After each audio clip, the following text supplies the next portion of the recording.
yo quisiera iniciar como poniendo sobre la mesa el por qué nos reunimos acá a discutir estos temas, porque en la medida que avanzamos en temas de financiamiento climático, el lenguaje se va haciendo muy sofisticado. Escuchamos cosas como NDCs, que quien nunca ha escuchado temas de NDC o piensa es un club de fútbol o es un partido político, habrán escuchado, no, la estrategia Net Zero, pero Net Zero ¿dónde? O le dicen, no, la estrategia de descarbonización de largo plazo. Y un funcionario dice, ¿por qué largo plazo? Si en 5 años hay elecciones.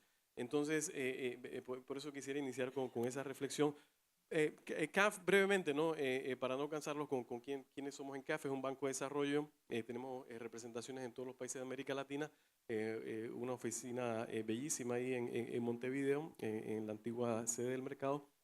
Todos los instrumentos financieros posibles, garantías, préstamos de riesgo soberano, capital privado, etcétera, ¿no? Entonces, yo lo que voy a hacer es brevemente presentarles en qué consiste este tema de financiamiento verde, y en la jerga esta en la que nos perdemos, el verde involucra inversiones tanto en cambio climático, que sería el financiamiento climático, como en biodiversidad. Y es importante, digamos, que no dejemos de lado el tema de biodiversidad, y más adelante vemos por qué. Entonces, le decía, ¿por qué estamos acá reunidos, ¿no? Catástrofe, pues hemos hablado, digamos, de la sequía. No obstante, ustedes saben, digamos, con nuestros hermanos al lado de la frontera, en Río Grande do Sul, todo Porto Alegre sufrió mucho, y todas las noticias que aparecen aquí, esto es de mayo del 2024, o sea, es de ahora. Entonces ya parece como ya, la catástrofe, ¿no? Entonces veíamos, ¿no? Agencia Brasil nos indicaba cifras billonarias de reales para reconstruir los daños, atraso en las cosechas, en la industria parada. Y no solo, digamos, las cosechas que se pierden, digamos, todo el sistema de transporte está colapsado. Luego, el paquete emergencial de nivel federal no era suficiente, digamos, hacerlo con los bancos que habían sido seleccionados. Entonces, se tiene que expandir la red de bancos que harían ese repase de recursos hacia las empresas. Entonces, lo que vemos es como un efecto dominó que nos va tocando diferentes aristas, ¿no? Y ahí, claro, el gobierno local como que se ve atrapado y dice, bueno, esto es más grande que mi mandato, que bien lo ha presentado Diego, ¿no? Bueno, igual, o sea, hablábamos de Uruguay, y ustedes conocerán las estadísticas mejor que yo, pero un 3% del PIB, eso es mucho. Luego el tema de la salinidad, ¿podemos tomar agua? No podemos tomar agua. La OCE me dice una cosa, pero el Ministerio de Salud me dice que pues, ya se pasaron los límites. Entonces, ¿qué pasa? Tenemos unas agendas de infraestructura y sector productivo batallando entre ellas, infraestructura por la falta, ¿no? Como que una ciudad, la ciudad más grande, solo tiene una fuente de agua, y se convierte en un tema político, que esa es la parte que a veces quienes estamos acá, no, el financiamiento climático, no, las metodologías y tal, no saben, digamos, que hay un tema político que debemos considerar, ¿no? Y todo esto se politizó, ustedes sabrán, y dicen, ¿y por qué no hicieron esto antes? Entonces, salud queda como en el medio, ¿no? Es un daño colateral. Y nos decía el ministro, bueno, pero ya estamos conversando juntos. Entonces, el Ministerio de Ambiente, infelizmente en América Latina, en el gabinete, a veces el que menos músculo tiene, el que menos poder tiene, el que menos presupuesto tiene, y es el que me dice, güey, ¿por qué tú no te encargas del tema de cambio climático? Cuando yo trabajaba en la Secretaría de Cambio Climático en Bonn, tenía reuniones con la gente del Ministerio de Ambiente, y esa gente allá le dice al Ministerio de Energía qué puede invertir, le dice al Ministerio de Obras Públicas esto lo puedes hacer o no lo puedes hacer. Es muy diferente, ¿no? Y acá estamos viendo y dicen, bueno, pero es que a nivel de presupuesto todavía estamos viendo cómo resolver la discusión de presupuesto. Entonces, esa es la razón, digamos, y entonces aquí en 2023-2024, dos catástrofes enormes en nuestro vecindario aquí de países del sur. Casualmente, cuando ocurrió lo de Brasil, el Danubio se inundó, pero las cifras de pérdida eran abismales. Es decir, todo lo que se perdió en Brasil allá, si habrían habido 5 muertos, y no es por poner el valor a la vida, era mucho. Pero entonces eso habla de un país que tiene inversiones, que tiene planificación, que tiene instrumentos de política pública. Entonces hay riesgos físicos, y ya entrando, digamos, en esto de los temas, que es lo que queremos como tener esa conversación, hay riesgos que son agudos de acontecimiento súbito, los crónicos son de naturaleza progresiva. Y eso hay que irlo teniendo como en mente al momento, digamos, de gestionar la cosa pública. Hay otro riesgo de transición mucho más para la agenda de energía. Se habla de activos varados. ¿Qué va a pasar con estas plantas, digamos, si entra en línea una planta de carbón, que hay poco, digamos, en América Latina, y luego con el tema de descarbonización? ¿Qué va a pasar con esas plantas si hay que sacarlas de línea? Entonces, hay temas regulatorios y activos varados que hay que tener presente. Y lo que les decía que se debe tener en mente es que todos vivimos en un conglomerado de actividades económicas, sector energético, comercial, aseguradoras, turismo, etcétera, ¿no? Y cada uno de ustedes, de su municipio, dirá, bueno, yo tengo ahí un tema de turismo, yo tengo un tema de agricultura, bueno, yo tengo unos puertos. Entonces, no hay por dónde escapar de las actividades económicas que nos rodean. Pero hay riesgos climáticos que van a inducir una señal de estrés, puede ser por temas de regulaciones, por señales, estrés climático de inundaciones, lluvias, pero todo eso que está en la base alguien lo financia, alguien lo banca. Y en el momento que esas actividades productivas tienen un problema, eso va creando un efecto dominó y dice, bueno, ¿y ahora quién paga la cuenta? Pero dicen, pero ¿cómo banco? Pues si no es que las cosechas las perdí, no puedo saber cómo estoy a pagar el préstamo. Entonces es ahí donde se habla, digamos, de que exista un riesgo sistémico que pueda, digamos, causar un efecto dominó en la economía, y ahí tiene que entrar el Banco Central, la superintendencia y decir, cuidado, ¿no? Porque si tú no tienes las previsiones necesarias para atender ese riesgo sistémico, la cuenta me va a tocar a mí, digamos, como entidad nacional. Bien, bueno, hay una nota que hace un par de años escribí con un economista de la oficina que explica esto, ¿no? Los riesgos climáticos del sector financiero y el papel del regulador. Y un poco hablando, digamos, de la plata, ¿no? Del recurso. Sí ha ido creciendo el financiamiento climático a nivel internacional, así pues en el orden de los 1.200, 1.500 billones anuales. No obstante, las necesidades a nivel internacional o globales están en el orden de 15.000 billones anuales, ¿no? Y si vemos cómo se componen, que es un poco lo que hace CAF, lo que hace el BID, lo que hace el Banco Mundial, es muy poco de, ¿cómo se dice? Cooperación técnica no reembolsable y préstamos concesionales de baja tasa de interés. Y es ahí donde está un poco el enganche de este tema de financiamiento climático. Quien haga la tarea correctamente en documentar con indicadores, en tener un mapeo, digamos, de pérdidas y daños, de externalidades. Bueno, si yo invierto en esto y me evito esa inundación, ¿cuánto me va a representar en ahorros de indemnización, de líneas de emergenciales, de créditos, etcétera, y demás? Quien haga la tarea bien debería, dice la teoría de financiamiento climático, recibir una condición de financiamiento favorable. Y eso nos importa a todos como contribuyentes, como administradores de presupuestos. Y hay muy poco de eso. Y esa responsabilidad, que es lo que muy poco llega a América Latina, muy poca inversión de capital privado. Y ahora entro, digamos, a lo que es el contenido.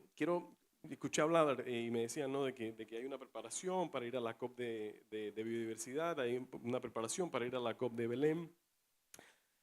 Y cuando estén en ese ambiente de la COP, van a escuchar cosas del Acuerdo de París, como el objetivo del Acuerdo de París, que es mantener la temperatura a ciertos niveles, hacer los flujos financieros consistentes con esos caminos de desarrollo, pero muchas veces se nos olvida lo que está arriba y lo que está abajo de esos literales, que el Acuerdo de París debe ser implementado en el contexto de desarrollo sostenible y esfuerzo por erradicar la pobreza. Poco se habla de eso. Y el 2.2 cierra de nuevo diciendo que las responsabilidades son comunes pero diferenciadas. Es decir, alguien creó este problema de emisiones y alguien está pagando, digamos, las consecuencias de estas emisiones. A nivel estratégico para CAF, para un municipio, para un gobierno nacional, cada uno de esos literales tiene un sentido. El tema de la temperatura tiene que ver con las estrategias de bajo carbono. El segundo, de habilidad de adaptarse, tiene que ver con la adaptación, y el tema de flujos financieros a quien le toque, al banco, al tomador del préstamo, al administrador del recurso, ¿no? Entonces, es un poco para hacer esa traducción. Y hablando de traducciones, me gustaba y el orden ha sido genial, Builder, porque en la medida que nosotros entendamos que nuestros poderes públicos tienen instrumentos con nombre, podemos, como siempre, tener un pie en la tierra y olvidarnos de las NDC, de las estrategias a largo plazo y de los net zero, como hacer esa traducción. Y yo creo que, Diego, ahí hay un nicho de trabajo muy importante en apoyar a los tomadores de decisiones Es decir, mira, ok, deja que la gente de Naciones Unidas siga con los NDC y tal, pero en Brasil, que es lo que les decía que aprendí, existe un plan director municipal. Ah, bueno, ahí yo puedo meter el tema de transporte, el tema de descarbonización, pero existe un instrumento de política pública que ustedes conocen mejor que yo, donde se pueden meter estos temas. Entonces, a veces como que hay que bajarle un poco el tono a la jerga internacional. Si hay algo que quisiera que recordasen del Acuerdo de París tiene que ver con el artículo 4.1. Todas las partes, los países tienen que alcanzar su pico de emisiones lo antes posible, pero dicho proceso tomará más tiempo en los países en desarrollo. De nuevo, es decir, nos están sofocando y dice, bueno, pero descarbonízate y cierra las plantas y el gas natural no lo puedes usar y no sé qué, y Argentina parada con vaca muerta, pero las partes, obviamente, en el G77, China y todos los países, el GRULAC y demás, dicen, pues es que nosotros no tenemos el nivel de bienestar que existe en otras latitudes. Entonces, para yo llegar a ese nivel de bienestar, necesito consumir energía. Entonces, por eso dice, tomará más tiempo en los países de desarrollo. Y luego dice que ese equilibrio, de ahí es donde viene el net zero famoso, el equilibrio de emisiones es en la segunda mitad del siglo. Y si van a ver cualquier traducción de los idiomas de las Naciones Unidas, esa segunda mitad del siglo no dice 2050, no dice 2060, es la segunda mitad del siglo. Entonces, cuando escuchen, no, que Uruguay, ¿qué estás haciendo? Está tu estrategia de Net Zero 2050. ¿Cómo que 2050? Es la segunda mitad del siglo. Bien, adaptación, va a haber mayor coste de adaptación, eso ya está previsto en el Acuerdo de París, en financiamiento. De nuevo, cuando les hablaba de financiamiento concesional, de financiamiento de, ¿cómo se dice?, no reembolsable, las partes que son países desarrollados deberán proporcionar recursos financieros a las que son países en desarrollo para seguir cumpliendo con sus obligaciones. O sea, eso es una obligación. Entonces, si tú me dices, bueno, AFD, que es socio de CAF francés, da un préstamo. Eso es para Uruguay lo tiene que repagar. Bueno, no sé si AFD tiene acciones en Uruguay. Pero un préstamo no es recurso, digamos, no puede ser reportado desde Francia como financiamiento climático, ¿no? Bien, algunas soluciones técnicas y financieras de CAF, desafíos que ya hemos hablado, ¿no? Restricciones de endeudamiento. En la diapositiva de Diego nos hablaba, digamos, de repases presupuestales, la composición del presupuesto de fondos. No hay mucho, digamos, del tema, digamos, de endeudamiento. Brasil tiene una fórmula, digamos, con sus entes federados fabulosa que les permite no solo, digamos, tomar deuda con garantía federal, sino que el municipio tiene un mandato muy amplio. A mí me impresionaba el mandato del municipio que va desde educación, infraestructura, saneamiento, etcétera.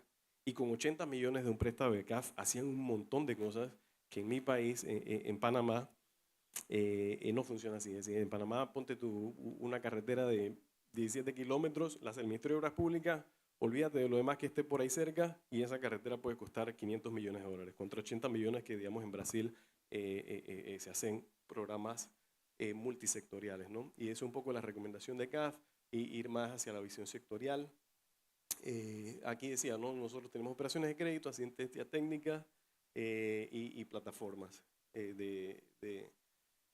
estos son, digamos, recursos que CAF crea. Algunos pueden ser creados o ¿cómo se dice?, elaborados para las condiciones específicas de cada gobierno local, como el caso de estos estudios que son estrategias de riesgo climático que hicimos en esas 12 ciudades de América Latina. Yo participé directamente en Sao Paulo, Fortaleza y Recife.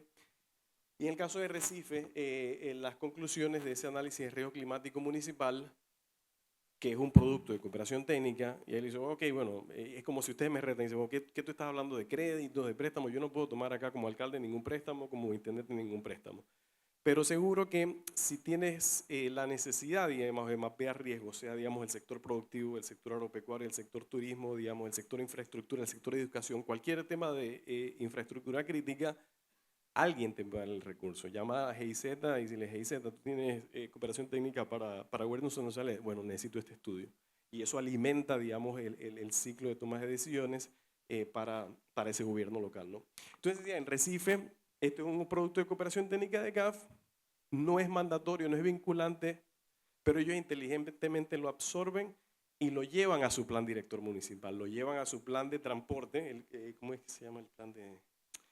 No recuerdo, el plan de transporte, o sea, como el tema de la malla municipal, también tomaron esos insumos. Y yo creo que digamos, es una oportunidad de colaboración genial.